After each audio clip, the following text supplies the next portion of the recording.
Deep in northern Montana, there is an isolated stretch of road where GPS signals drop the moment the clock strikes midnight.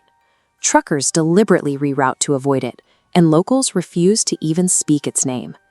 The destination of that road is Black Hollow Academy. According to the official historical record, the boarding school permanently closed its doors in 1987.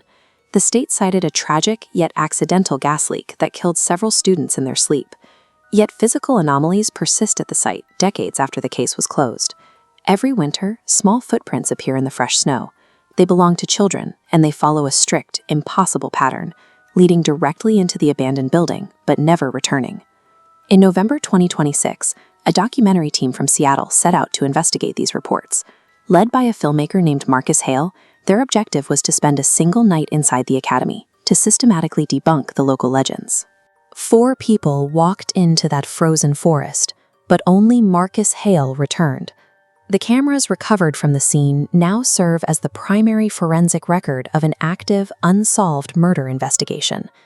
Analyzing this modern footage reveals structural evidence that the 1987 gas leak was a fabricated cover story for a mass casualty event inside the school. At 8:43 p.m., the team entered the ruined main hallway. The architecture sat frozen in decay, rotting beneath collapsed roofs. Painted across the front wall in faded black lettering was a single sentence: "We never went home." As the team's flashlights swept the corridor, the beams illuminated hundreds of tiny handprints covering the walls. Unlike the decades of thick dust blanketing the floorboards, these marks were fresh. These marks act as a physical echo. They map the exact movements of small children running their hands heavily along the plaster, feeling their way forward through the corridors. During the recording, the live stream chat flooded with messages from viewers asking about the girl at the end of the hall. On the camera playback, a pale child stood watching them. 1 frame later, she vanished. The placement and density of these handprints proved the students were awake and navigating the corridors by touch.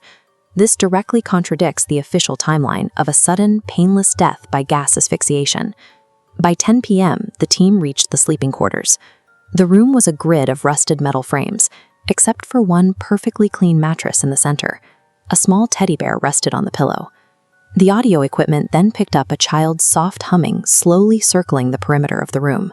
Immediately following the vocals, dozens of rusted bed frames compressed and screeched in synchronization, as if reacting to the weight of children sitting down.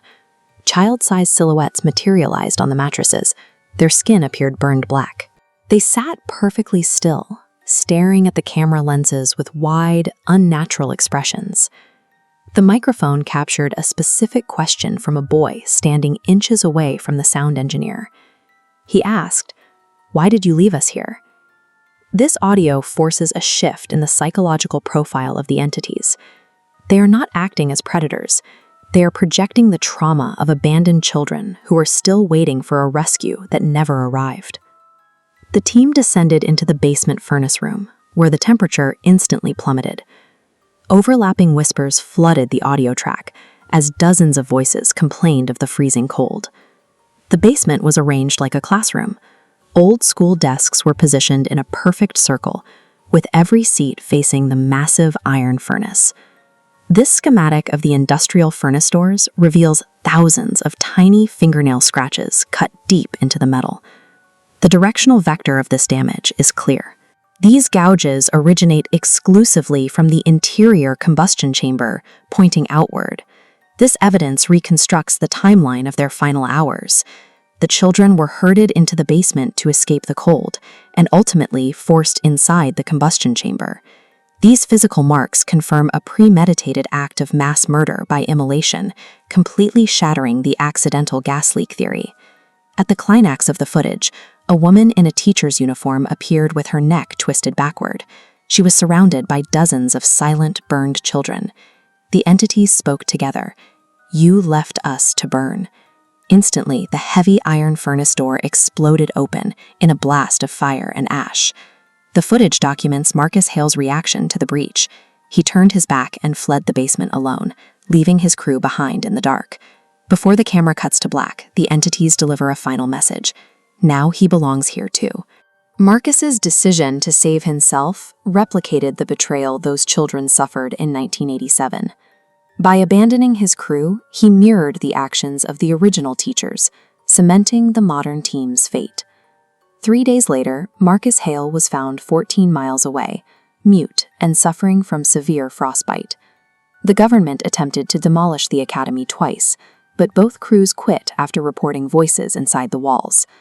The haunting operates as an active loop. Every December, small footprints magically press themselves into the deep, untouched winter snow, marching toward the entrance. 6 months later, Marcus finally spoke. He gave a single sentence explaining the true nature of their rage. Black Hollow Academy remains an eternal, looping crime scene. The rage of the entities isn't rooted in their deaths, but in the specific moment the adults locked the doors.